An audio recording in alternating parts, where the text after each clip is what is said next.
PCC academy में आपका स्वागत है। कंप्यूटर से रिलेटेड वीडियो के लिए इस चैनल को सब्सक्राइब करें। स्टूडेंट्स, सी लैंग्वेज सीखने की सीरीज़ में ये हमारा लेक्चर 10 का पार्ट 6 है। इसके पीछे हमने पार्ट 5 में रिलेशनल ऑपरेटर्स के बारे में पढ़ लिया था। कुछ एग्जाम्पल प्रोग्राम भी हमने करके देखे थे। इस वीडियो लेक्चर में हम लॉजिकल ऑपरेटर के बारे में पढ़ेंगे। चलिए स्टार्ट करते हैं आज का वीडियो लेक्चर। तो आज का हमारा लेक्चर का ऑब्जेक्टिव रहेगा लॉजिकल ऑपरेटर्स। लॉजिकल ऑपरेटर्स 3 होते हैं। नंबर 1 नोट, जिसे इस सिंबल से डिनोट किया जाता है। नंबर 2 एंड, जिसे डबल एंड से डिनोट किया जाता है। और नंबर 3 और ऑपरेटर, जिसे हम इस सिंबल से डिनोट करते हैं। तो ये 3 प्रकार के लॉजिकल ऑपरेटर होते हैं। इनकी वरीयता के अनुसार ही मैंने इनको लिखा है। प्रायोरिटी अर्थात नोट ऑपरेटर की प्रायोरिटी इन दोनों ऑपरेटर से अधिक है। तो ये सबसे पहले मैंने लिखा है।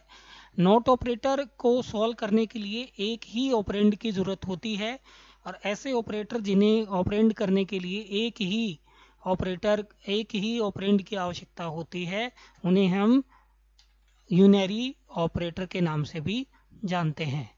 तो यूनरी ऑपरेटर के बारे में आपको मैंने पहले बताया हुआ है। नोट ऑपरेटर का सीधा सा संबंध है, ये वैल्यू अपोजिट कर देता है। अर्थात यदि वैल्यू ट्रू है तो इसको फॉल्स कर देता है, और यदि वैल्यू फॉल्स है तो उसको ट्रू कर देता है। इसका एक ही ऑपरेंड होता है। एंड ऑपरेटर आपको जैसे बताया हुआ है, ये बाइनरी ऑपरेटर होता है। इसके लिए 2 ऑपरेंड की हमें आवश्यकता होती है। ये भी एक प्रकार का बाइनरी ऑपरेटर है। इसको भी सॉल्व करने के लिए 2 ऑपरेंड की हमें आवश्यकता होती है। जैसे कुछ हम एग्जाम्पल लेकर के चलते हैं। जैसे कोई एक्सप्रेशन है नोट 8 ग्रेटर देन 7। अब आप डेफिनेशन के अनुसार इसको यदि अपन सॉल्व करते हैं तो ब्रेसेस है, पहले इसे सॉल्व करते हैं ब्रेसेस को। 8 बड़ा होता है 7 से, ये ट्रू है। और चूंकि इसके पहले नोट लगा हुआ है तो ये इसको अपोजिट कर देता है। अभी जस्ट मैंने आपको बताया कि ट्रुथ वैल्यू को फॉल्स कर देता है और फॉल्स वैल्यू को ट्रू कर देता है। तो 8 ग्रेटर देन 7 ट्रू है, तो ये इसको कर देगा फॉल्स। तो इस प्रकार से जैसे एक एक्सप्रेशन हम और लेते हैं, नोट 20 ग्रेटर देन 30। तो अब आप सोच के बताएं, 20 बड़ा होता है 30 से, नहीं होता। तो इस ब्रेसेस का जो रिजल्ट है वो फॉल्स है, चूंकि इसके पहले नोट लगा हुआ है। अर्थात ये इसको क्या कर देगा, ट्रू। तो आई होप ये आपको समझ में आ गया होगा। दूसरा हम लेकर के चलते हैं logical and. Logical and operator, इसको सॉल्व करने के लिए 2 ऑपरेंड की हमें आवश्यकता होती है। जैसे कोई एक्सप्रेशन हम लेके चलते हैं, एक एक्सप्रेशन लेते हैं 8 greater than 7 and 9 greater than 8। तो एंड ऑपरेटर का मैं आपको बता दूं, यदि इसमें 2 ऑपरेंड होते हैं, दोनों कंडीशन ट्रू होने पर ही इसका आंसर ट्रू में आता है, अन्यथा फॉल्स में आता है। देखिए पहला एक्सप्रेशन हम लेते हैं, 8 बड़ा है 7 से, ट्रू है। 9 बड़ा है 8 से, ये भी ट्रू है। तो इसका आउटपुट क्या आएगा, ट्रू। एक एक्सप्रेशन हम और लेते हैं, 8 greater than 7, logical and 8 greater than 9। यदि एंड ऑपरेटर में कोई भी एक कंडीशन यदि फॉल्स हो जाए तो इसका उत्तर फॉल्स में ही आता है। तो देखिए 8 बड़ा है 7 से, बिल्कुल सही है। 8 बड़ा है 9 से, गलत है। तो दी गई दोनों कंडीशन में से एक कंडीशन फॉल्स हो गई, तो इसका आउटपुट क्या आएगा, फॉल्स आएगा। अब हम लेके चलते हैं लॉजिकल और।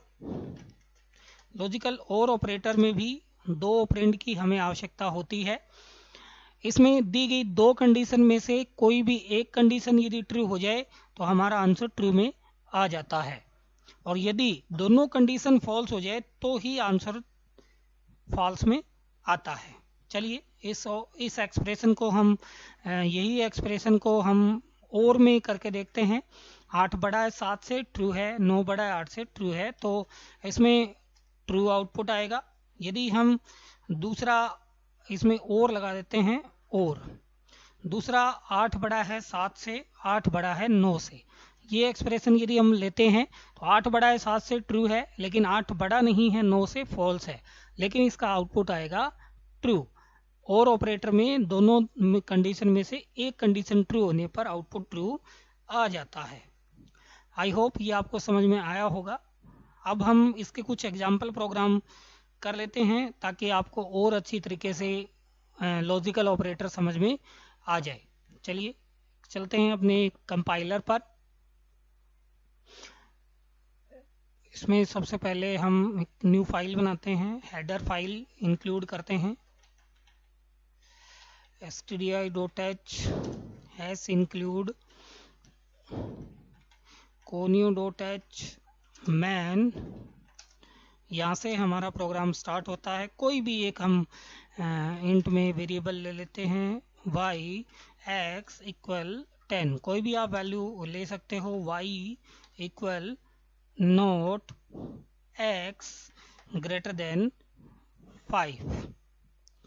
ये हमने एक्सप्रेशन लिख दिया, प्रिंट एफ मॉड्यूलर डी, और आउटपुट हमें चाहिए y का, और गेट ch। अब स्टूडेंट यदि आपको वो डेफिनेशन समझ में आई थी तो इसका आउटपुट आप निकालने का प्रयास करें।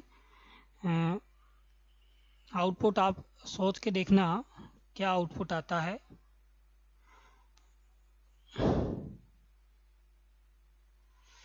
सोचिए,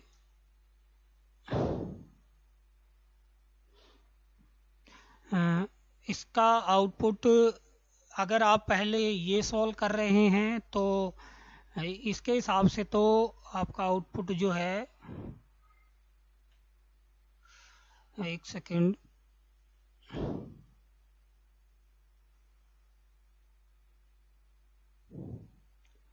चलिए इसको मैं एक बार बंद कर देता हूँ। चलिए वापस से, थोड़ा सा गड़बड़ हो गया।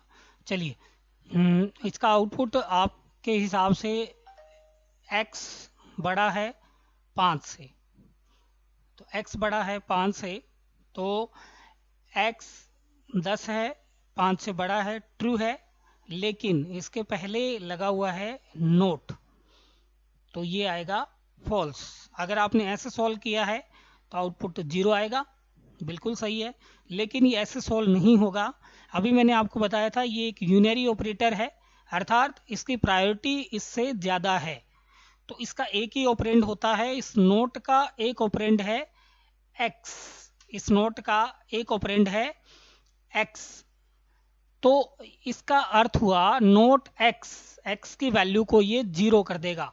चूंकि नॉन जीरो वैल्यू ट्रू होती है, 10 है x, लेकिन इससे पहले लगा हुआ है नोट, तो ये इसको 0 कर देगा। 0 बड़ा होता है 5 से, गलत है, इसलिए ये आउटपुट आया 0। तो ये आपको ध्यान रखना है किसकी प्रायोरिटी ज़्यादा है, किसकी प्रायोरिटी कम है। चलिए हम एक लॉजिकल एंड का एग्जांपल लेकर के देखते हैं। यही वैल्यू, इसमें कुछ वैल्यू में अपन चेंज कर देते हैं, 5 कर देते हैं, y इक्वल, अब इसमें आपको दो ऑपरेंड की आवश्यकता पड़ेगी, x greater then 4, logical and x less than 10। अब आप स्क्रीन पॉज करके सोचिए इसका आउटपुट क्या आना चाहिए। तो आपने सोच लिया होगा, x बड़ा है 4 से, अर्थात 5 बड़ा है 4 से, ट्रू है, x छोटा है 10 से, मतलब 5 बड़ा है, 5 छोटा है 10 से, ये भी ट्रू है, तो आउटपुट आएगा 1।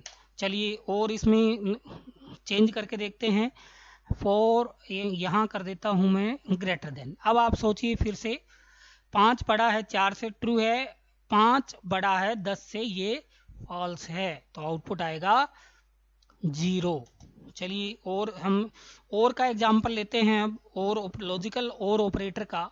यहाँ हम कुछ भी चेंज कर सकते हैं। 3 एक्स से थोड़ा सा चेंज कर देता हूँ मैं, एक्स से छोटा है 4, एक्स बड़ा है 13, कुछ भी आप अपने हिसाब से। अब थोड़ा स्क्रीन पॉज करके आप उत्तर निकालने का प्रयास करें। निकाल लिया होगा आपने। x छोटा है 4 से, यहाँ मैं और ऑपरेटर का अपन एग्जांपल कर रहे हैं। x छोटा है 4 से मतलब 3 छोटा है 4 से ट्रू है, x बड़ा है 13 से, 3 बड़ा है 13 से फॉल्स है। तो इसका आउटपुट 1 आएगा, क्योंकि एक कंडीशन ट्रू होनी चाहिए, एक कंडीशन हमारी ट्रू हो रही है। अब आप इसमें थोड़ा सा और अपन चेंज करके मैं आपको वैल्यू देता हूँ।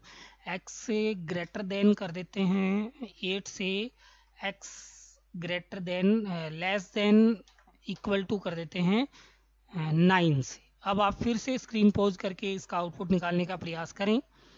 देखिए x की वैल्यू है 17, बड़ा है 8 से, तो यहाँ कंडीशन अपनी ट्रू हो गई, तो दूसरी कंडीशन चेक करने की भी आवश्यकता नहीं है। इसका आउटपुट आएगा 1। चलिए थोड़ा सा और अपन चेंज कर देते हैं इसमें। एक मैं आपको एग्जांपल और देता हूँ। x greater than equal to 4 और ऑपरेटर x ग्रेटर देन कर देते हैं 11। फिर से आंसर निकालने का प्रयास करें। 17 ग्रेटर देन 4 ट्रू है और ये भी ट्रू है, तो आउटपुट आएगा 1।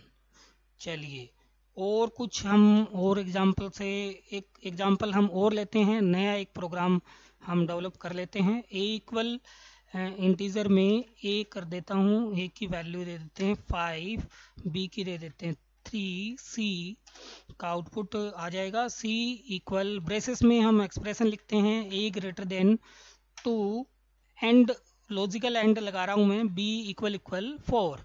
अब आप फिर से इसका स्क्रीन पॉज करके एक बार आउटपुट निकालने का प्रयास करें, क्या आउटपुट आना चाहिए।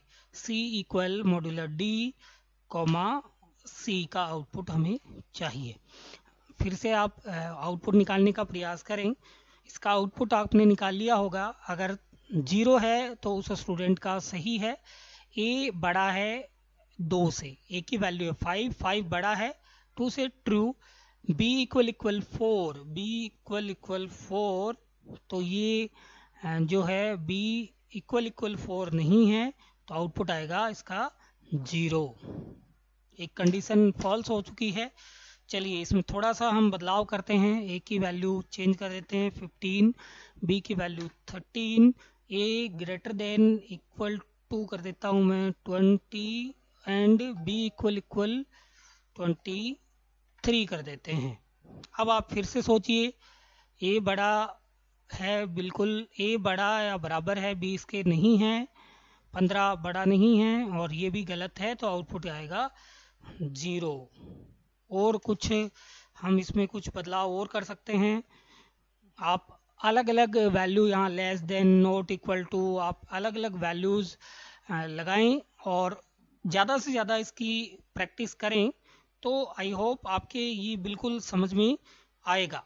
चलिए एक नोट का एग्जांपल मैं आपको एक और करते हैं अपन एग्जांपल। इंटीजर में एक वेरिएबल है i, एक वेरिएबल है j, इसकी वैल्यू मैं कर देता हूँ 1। i equal note j। Note को एक बार फिर से आप इसका आउटपुट निकालने का प्रयास करें। न्यू लाइन में हमें आउटपुट चाहिए, तो new line i equal modular d comma i, तो इसका आउटपुट आप निकालने का प्रयास करें। आपने निकाल लिया होगा आउटपुट 0 आएगा इसका। देखिए i not equal j, i बराबर नहीं है नॉट j की वैल्यू 1 है जो कि ट्रू है, तो ये इसको क्या कर देगा, फॉल्स, तो i में जाएगा 0। आप इस प्रकार से ऑपरेटर्स का यूज कर सकते हैं। तो आज के इस वीडियो लेक्चर में हमने देखा कि लॉजिकल ऑपरेटर क्या होते हैं, किस प्रकार से वो वर्क करते हैं और उनके एग्जाम्पल प्रोग्राम्स। अगर आपको इस वीडियो लेक्चर से में कोई आपको प्रॉब्लम आ रही हो प्रैक्टिकल करने में, किसी प्रकार का कोई ऑपरेटर यदि आपको समझ में नहीं आया हो तो कमेंट बॉक्स में लिखकर ज़रूर बताएं, मैं उसको रिप्लाई देने का प्रयास ज़रूर करूँगा। और यदि आप चैनल पर नए हैं तो चैनल को सब्सक्राइब करें और वीडियो देखने के पश्चात चैनल को लाइक ज़रूर कर दें। अगले वीडियो तक के लिए धन्यवाद।